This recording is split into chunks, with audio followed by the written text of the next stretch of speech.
Bonjour et merci pour votre intérêt à m'interroger.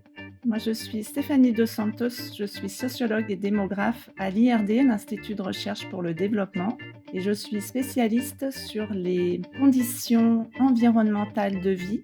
Et donc, je me suis intéressée aux questions de genre également et comment parfois ces questions environnementales impactent les questions de genre. Il y a plusieurs types de pollution aquatique. Je dirais, si on parle par exemple de la pollution des océans, cette pollution des océans est particulièrement impactée par tous les types de pollution, mais les microplastiques, les plastiques et les microplastiques.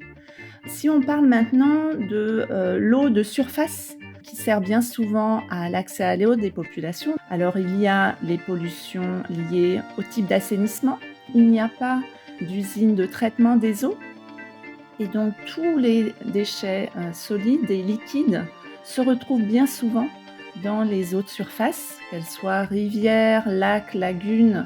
Plus un développement se fait dans un certain espace, plus la pollution est importante s'il n'y a pas tous les procédés pour éviter que les eaux soient polluées. Est-ce que vous pouvez nous parler du concept de justice environnementale et de la manière dont il se croise avec le féminisme? Le concept de justice environnementale vient au départ de la sociologie américaine.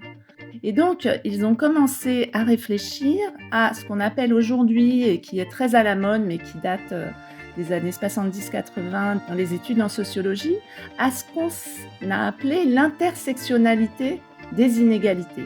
Aujourd'hui, ce qu'on peut dire, c'est que ces phénomènes-là sont mondiaux aujourd'hui quand des inégalités économiques ou socio-économiques sont observées. Elles sont bien souvent également liées à des inégalités de genre. Donc une inégalité économique qui se croise à une inégalité raciale et qui se croise également à une inégalité de genre.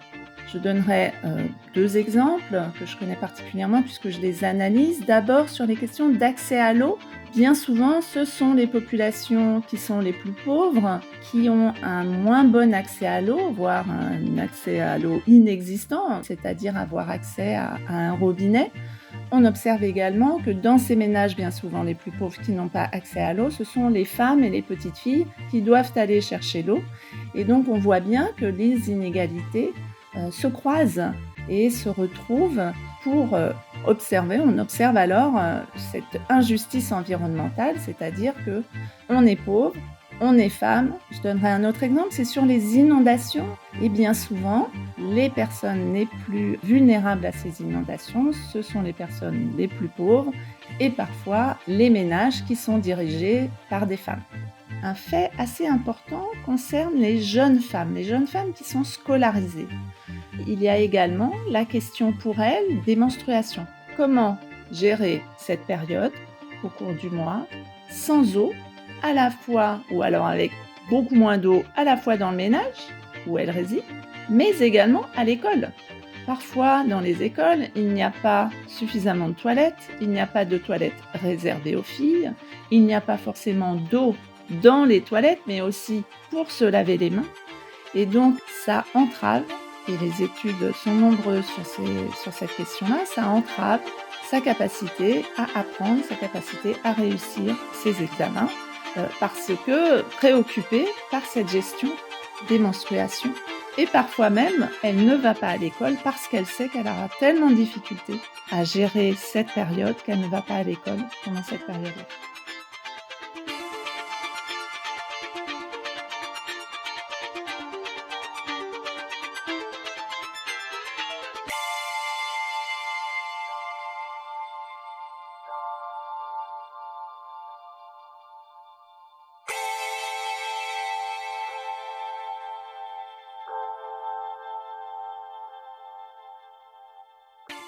Les pollutions de l'eau ne semblent pas parmi les priorités du modèle de développement actuel. Est-ce que cela ne creuse-t-il pas les injustices environnementales? En effet, si on regarde de manière générale les tendances mondiales, on peut faire ce constat que les pollutions hydriques, les pollutions de l'eau, mais de manière générale, les pollutions même de l'air, ne semblent pas parmi les priorités du modèle de développement actuel. Et ce, malgré à inviter les États à signer des conventions, des protocoles internationaux pour enrayer ces problèmes de pollution, de changement climatique, etc., etc., etc. Donc il y a, au niveau mondial, un développement dit durable, soutenable, soutenu par les Nations Unies en particulier, qui essaye d'accompagner les États à changer la vision, déjà, premièrement. Mais ceux qui sont moteurs du modèle de développement actuel, c'est-à-dire les entreprises, le modèle économique, en effet, de manière générale, ne semble pas très préoccupé par les pollutions, et notamment les pollutions de l'eau. Tout type de pollution commence à créer davantage d'injustice environnementale, notamment parce que avoir accès à de l'eau, ou bien à de l'air, ou bien à de la nourriture saine, donc non polluée, devient de plus en plus cher. Et donc, mécaniquement, il y a une injustice qui se crée déjà au niveau économique. Et puis on l'a vu tout à l'heure, les inégalités économiques sont bien souvent croisées à d'autres types d'inégalités dans nos sociétés, et donc ce qui forme en effet ces injustices environnementales. Et on l'observe de plus en plus en tant que scientifique. On tente d'alerter les différentes sociétés, le monde entier, mais vous voyez le traitement médiatique qui est fait généralement du changement climatique.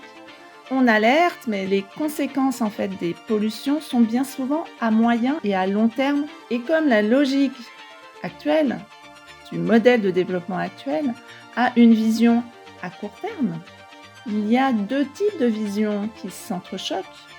La vision à court terme du modèle de développement actuel, la vision à moyen et à long terme d'une meilleure santé pour les humains, pour le monde animal, pour le monde végétal, pour les océans. Mais ceci, c'est à plus long terme.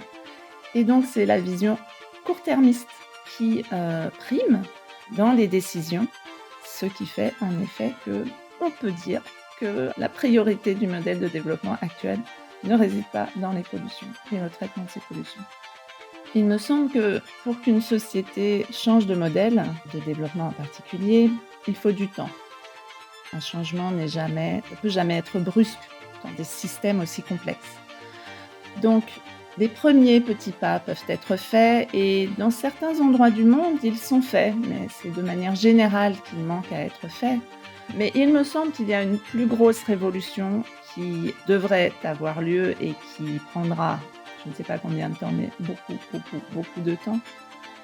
C'est de considérer que l'être humain n'a sans doute pas besoin d'autant d'objets matériels pour vivre, pour être heureux et pour satisfaire sa vie. Donc, réduire la société de consommation, réduire l'incitation à la consommation par la publicité. Donc, c'est réduire le système actuel qui est nommé depuis plusieurs décennies système capitaliste, mais on voit quand même que ce système capitaliste est en train d'évoluer.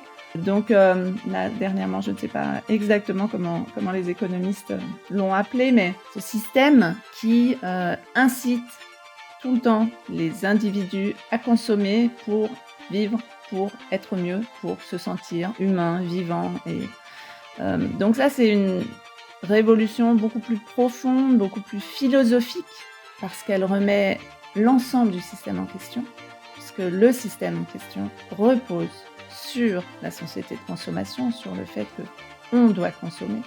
Par le passé, on a constaté que les luttes environnementales et les luttes féministes étaient parallèles, parce qu'elles luttaient contre un même système, le système de développement actuel, qui engendre d'un côté des pollutions, de l'autre des inégalités, notamment de genre, donc de manière générale, des injustices environnementales. Dans les politiques de développement, disons, alternatifs, développées par les Nations Unies, on invitait tout type d'intervention et de projets de développement à sensibiliser, à former, à impliquer les femmes sur ces projets de développement environnementaux, d'accès à l'eau, d'accès à l'assainissement, etc., etc. Finalement, la sociologie du genre, les gender studies, ont montré que ça faisait davantage porter de fardeau aux femmes en général que de prendre en charge ce type de développement ou ces luttes environnementales.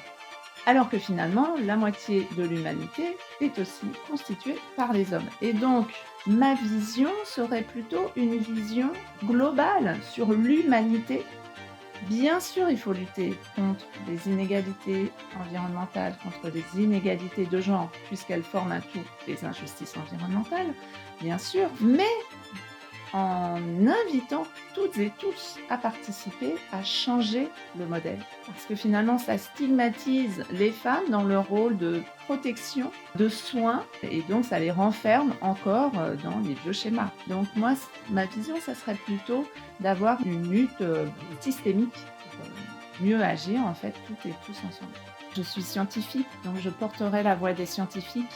Écoutons la science lorsqu'il y a des messages d'alerte, lorsqu'il y a des interrogations sur telle survie de l'écosystème, telle survie de biodiversité. Écoutons les scientifiques, faisons-leur davantage de place dans leurs messages d'alerte en particulier et dans les solutions qui sont pensées avec les scientifiques.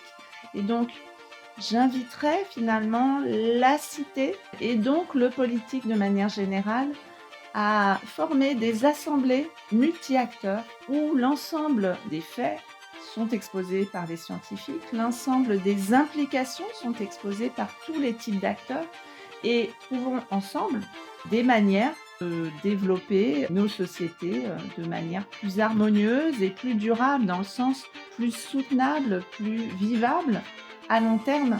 Déjà aujourd'hui, puisque beaucoup de personnes souffrent déjà des pollutions, mais également des inégalités.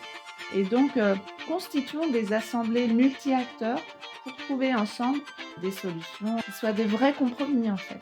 Et donc, ces assemblées, que j'appelle multi-acteurs, citoyennes, doivent donner du courage à toutes et tous pour pouvoir s'impliquer collectivement.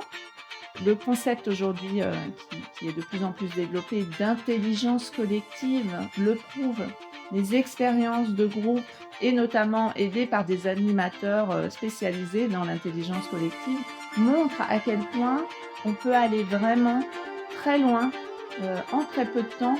Ensemble, il est évident qu'on aura beaucoup plus de force et d'impact si on veut changer ces modèles de développement